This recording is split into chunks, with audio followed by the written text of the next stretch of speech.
Have you ever known the quiet after the party is over? After the guests have gone home, the house is clean, and you have poured every last drop of your energy into making sure everyone else had a wonderful time? In that quiet, there is supposed to be satisfaction, fulfillment, but instead, there is a hollow ache, an unsettling emptiness that settles deep in your bones. You were taught that to give is a virtue, that to be generous is to be good. So why, after a lifetime of giving, do you feel so profoundly empty? Why does your kindness feel like a slow depletion? The great psychologist Carl Jung had a name for this experience. He understood that the soul, like the body, requires nourishment. And when we give not from a place of genuine abundance, but from a place of survival, from a need to be needed, from a fear of conflict, we are not feeding others. We are, in fact, feeding parts of ourselves to them. We are creating a soul void. This emptiness is not a sign that you are ungrateful or broken. It is a sacred symptom, a profound message from your own exiled soul, a soul that is starving. This is the next layer of our shadow work, to understand that you cannot pour from an empty cup. To begin this work of learning to nourish yourself, let us first acknowledge the thirst. In the comments below, join this community of givers. Simply write, "I am ready to fill my well." The paradox of the empty giver is one of the most confusing and painful experiences on the human journey. It defies all logic. The script we are given says that generosity is the path to joy, that selflessness is the highest virtue.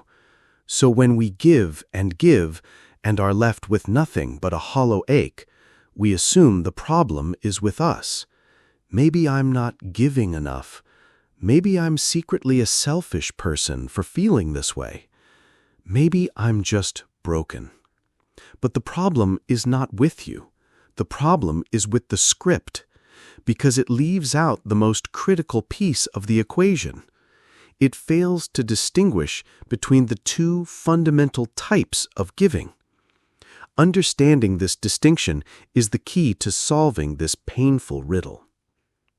The first type of giving is what we can call giving from overflow. Imagine your soul is a deep, abundant well, constantly being refilled by rain, by underground springs, by the nourishment of the earth. The well is so full that it naturally overflows, creating a life-giving stream that nourishes everything around it. This overflow is true generosity. It is effortless. It is joyful. It does not ask for anything in return, because the act of giving is itself a fulfilling expression of its own abundance. It gives, and in giving, it becomes even fuller. This is the giving that comes from a place of wholeness, from a deep connection to your own source of life force. It is the kindness that flows from a regulated nervous system, from a soul that feels safe, seen, and deeply nourished from within. Then there is the second type of giving, the type that most of us are intimately familiar with. This is giving from depletion. This is the giving of the Fawn Response. Imagine that same well, but this well is not full. It is located in a drought-stricken land. The rain rarely comes. The springs have dried up. The water level is dangerously low. This well does not overflow. To give water, it must be taken by force, drawn up by a bucket, scraping the very bottom. Each bucket given away leaves the well emptier, drier, closer to collapse. This is the giving that comes from a place of fear and survival.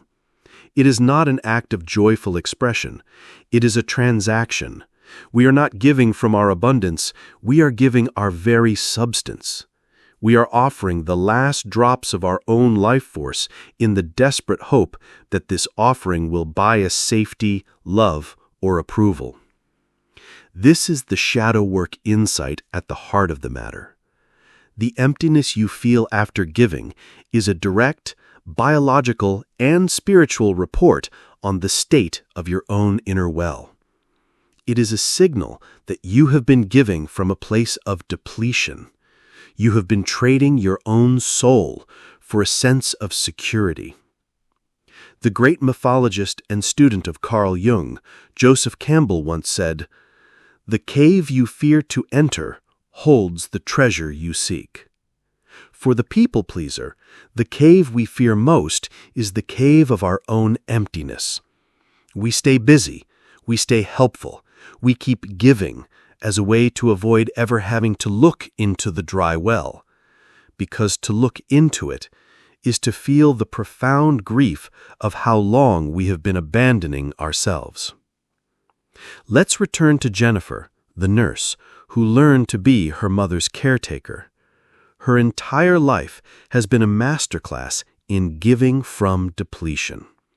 She gives her energy to her patients. She gives her time to her colleagues. She gives her emotional support to her partner. She gives her attention to her friends. Her persona is one of boundless generosity. But at the end of the day, when she is alone, the silence is deafening.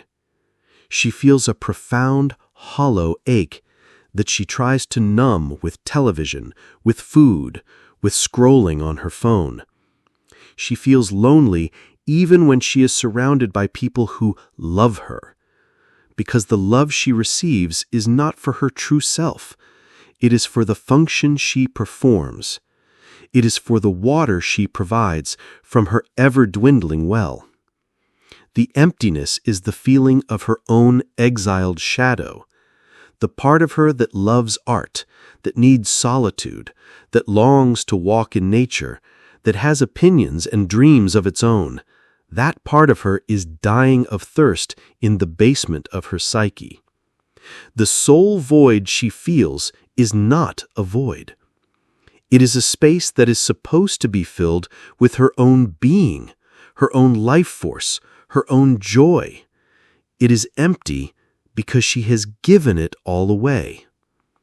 This is a critical turning point in our journey. It requires us to look honestly at our own acts of kindness, to ask ourselves a courageous and difficult question every time we feel the impulse to give. Am I a river, overflowing with abundance? Or am I a well, scraping the bottom of my own reserves? Am I giving from a place of love, or am I giving from a place of fear? There is no judgment in this question. It is simply an assessment, a compassionate diagnostic tool to help you understand the source of your own emptiness, because you cannot begin to fill the well until you first have the courage to admit that it is dry. So we have the courage to look into the well. We see the dry, cracked earth at the bottom, and we acknowledge the profound thirst of our own soul. The next step in this journey is to ask a seemingly simple yet incredibly complex question. What is water? What is it that truly nourishes the soul? Because so often we try to fill the soul void with things that can never truly quench its thirst. This is a critical distinction in the process of shadow work. We must learn to differentiate between what I call ego snacks and soul food. Ego snacks are the quick fixes. They are the external forms of validation we get from our people-pleasing. A thank you. A compliment. You're such a lifesaver. The feeling of being needed. the temporary relief of having avoided a conflict. These things feel good. They are like a sugary snack for a starving person. They provide a quick rush of energy, a momentary hit of validation that temporarily distracts from the deep, gnawing hunger beneath. But they have no real nutritional value. An hour later, you're just as empty as you were before, and you need another hit. This is the addictive cycle of the giver. We become dependent on the external validation of others as our primary source of self-worth, because we have no internal source of our own. We are trying to fill an inner void with an outer substance, and it will never, ever work. Soul food, on the other hand, is different. Soul food is what truly nourishes you from the inside out. It is what fills your well, drop by patient drop. Soul food is not dependent on anyone else's reaction or approval. Its value is intrinsic. Its nourishment is immediate and self-contained. What constitutes soul food is unique to each person. This is a deep exploration that is central to the work of Carl Jung and the process of individuation. It is the journey of discovering what makes your unique soul come alive. But there are some common categories, some universal nutrients that all souls require. The first is beauty. Not just in a grand museum, but in the small, everyday moments. The way the afternoon light hits a dust mote dancing in the air, the intricate pattern of a leaf, the sound of a particular piece of music that makes the hairs on your arm stand up. These moments of consciously taking in beauty are like a drink of cool, clear water for a thirsty soul. They remind us that there is a dimension of life beyond doing, beyond serving, beyond productivity. The second nutrient is stillness. In our frantic world, stillness is a radical act. It is the practice of simply being. No phone, no podcast, no agenda. Just you and your own breath and the world as it is. It can be 5 minutes sitting on a park bench. It can be looking out a window while you wait for the kettle to boil. Stillness is the space where the quiet, true voice of the soul has a chance to be heard, beneath the loud demands of the ego and the shadow. The third nutrient is creative expression. This does not mean you have to be a great artist. It means engaging in any activity where you are bringing something from your inner world out into the external world. It can be journaling, gardening, doodling, cooking a meal with love, arranging flowers. Creativity is the soul's native language. It is the act of making your unique mark on the world, of saying, I am here, I exist, this is what is inside of me. When you are giving to others from a place of depletion, you are a conduit. Energy flows through you and out. When you are creating, you are a vessel. Energy flows into you and is transformed. Let's look at Jennifer again. Her life is full of ego snacks. The grateful smiles from her patients, her manager telling her she's the most reliable nurse on the floor, her partner thanking her for making dinner again. These things keep her going, day after day, but they never fill the void. One weekend, she feels that familiar hollow ache. Instead of turning on the TV, she remembers this idea of soul food. She thinks back to her childhood. What did she love to do before she became her mother's caretaker? and a faint memory surfaces. Drawing. She used to love to draw horses. She finds an old pencil and a piece of paper. Her first few lines are clumsy. The inner judge immediately chimes in. "This is terrible. You're no good at this." But for once, she just lets the voice be there, and she keeps drawing. She doesn't draw for anyone else. She is not trying to create a masterpiece. She is just drawing. For 45 minutes, she is completely absorbed. The world outside disappears. The demands, the obligations, the needs of others, they all fade away. When she is finished, she looks at the clumsy, imperfect horse on the page, and she feels something she has not felt in years. Not the fleeting satisfaction of a compliment, but a quiet, solid, and deeply peaceful sense of fullness. She has just given herself her first real meal of soul food. She has poured a small, precious bucket of water into her own dry well. This is the beginning of the journey home. It is a process of learning to become your own source of nourishment. It is the shadow work of looking at the parts of your life that you have labeled frivolous, unproductive, or selfish, and realizing that these are the very things that are essential to your survival. Your well-being is not a luxury to be earned after everyone else is taken care of. It is the essential prerequisite for a life of true, sustainable, and joyful generosity.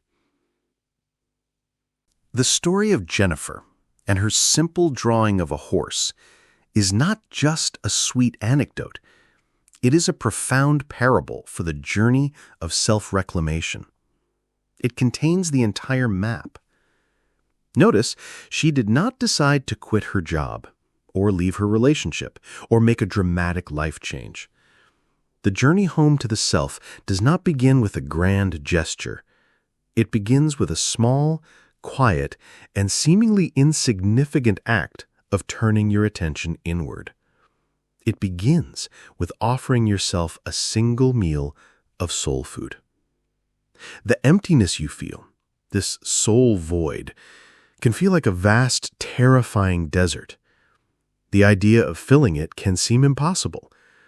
But you do not fill a desert by creating a flood. You fill it by finding one small hidden spring and tending to it. You protect it, you honor it, and slowly, patiently, that spring will begin to create an oasis. So how do we find our own unique springs? How do we begin to distinguish the ego snacks from the soul food in our own lives? This is where our shadow work becomes deeply personal and practical. I want to offer you a practice for this week. It is a practice of gentle observation, of compassionate data collection. I call it creating the soul's menu. Take a piece of paper or a page in your journal. Draw a line down the middle. On the left side, write the heading, "What drains me?" On the right side, write the heading, "What nourishes me?" For the next 7 days, your only task is to be a curious observer of your own energy. You are not trying to change anything yet. You are not judging anything. You are simply noticing. Throughout your day, when you feel a sense of depletion, of emptiness, of being drained, pause for a moment. And on the left side of the page, simply jot down what you were just doing. It might be scrolling through social media, having a conversation with person X, worrying about a future event, saying yes when I wanted to say no. Be honest, be specific, and then watch for the other moments, the moments of lightness, the moments of peace, the moments of quiet joy or simple inspiration. When you feel even a flicker of genuine fullness, of being nourished, pause. And on the right side of the page, write down what was happening. It might be listening to that one song on the drive home, feeling the sun on my face for 5 minutes, looking at the leaves on a tree, petting my dog, working on my hobby for 10 minutes. These are your ego snacks versus your soul food in real time. The list on the left is the list of activities that are often driven by the ego's need for distraction, validation, or control. The list on the right is the whisper of your own unique soul, telling you exactly what it needs to feel alive. At the end of the week, I invite you to sit with your menu. Look at the two lists. This is not a list of good and bad activities. It is simply your personal energy map. It is the most honest feedback you will ever receive about how you are spending your life force. There may be surprises. An activity you thought was relaxing, like watching a certain TV show, might consistently show up on the drains me list. An activity you dismissed as unproductive, like staring out the window, might be one of your most powerful sources of nourishment. This map is the beginning of your personalized shadow work journey. It is the wisdom of your own body and soul written in your own hand. As Carl Jung taught, the process of individuation is about becoming more fully ourselves. Your soul's menu is the blueprint of that unique self. It shows you the architecture of your own joy. And now, the practice becomes an act of gentle, conscious choice. Your only mission for the following week is this. Choose one thing, just one small thing from your nourishes me list, and consciously, intentionally give it to yourself for 5 minutes every day. If it was listening to that song, create a 5-minute playlist. If it was feeling the sun on your face for 5 minutes, make a sacred appointment to stand outside without your phone for 5 minutes. If it was doodling, buy yourself a new pen and a small notebook and keep it with you. This is not another item on your to-do list. This is a sacred act of self-parenting. You are saying to the starving, exiled child in your shadow, I see you. I hear you. I know what you need. And today, I will feed you. This small, consistent act of self-nourishment is the most powerful way to begin filling the soul void. It is how you begin to replenish your own well, drop by patient drop. You're not taking anything away from anyone else. You are simply no longer abandoning yourself. As you do this, you will notice a subtle shift. The frantic need for external validation will begin to quiet down. The bitter taste of resentment will start to fade. The hollow ache of emptiness will slowly begin to fill with the quiet, solid presence of your own being. And from that place of growing fullness, a new kind of giving becomes possible. A generosity that is not a sacrifice, but a joyful overflow. A kindness that is not a shield, but a genuine expression of a heart that is finally learning to feed itself. Today, we have stood at the edge of the soul void. We have looked into the dry well of our own depletion, not with judgment, but with compassionate understanding. We have learned the profound difference between giving from overflow and giving from a place of survival. We have distinguished the temporary fix of an ego snack from the deep, lasting nourishment of soul food. This is the courageous, truth-telling work of the soul, as guided by the wisdom of Carl Jung. The practice of creating your soul's menu is the beginning of a sacred conversation with yourself. It is an act of listening so profound it can change the entire trajectory of your life. You are learning to become your own healer, your own nutritionist for the soul. You are learning that your own well-being is not selfish. It is the foundation from which all true generosity is born. This is the essence of this path of shadow work. It is not about becoming a perfect person.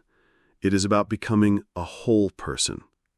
A person who knows how to honor their own sacred hunger. A person who knows how to fill their own well so they can give to the world from a place of joy, not from a place of debt.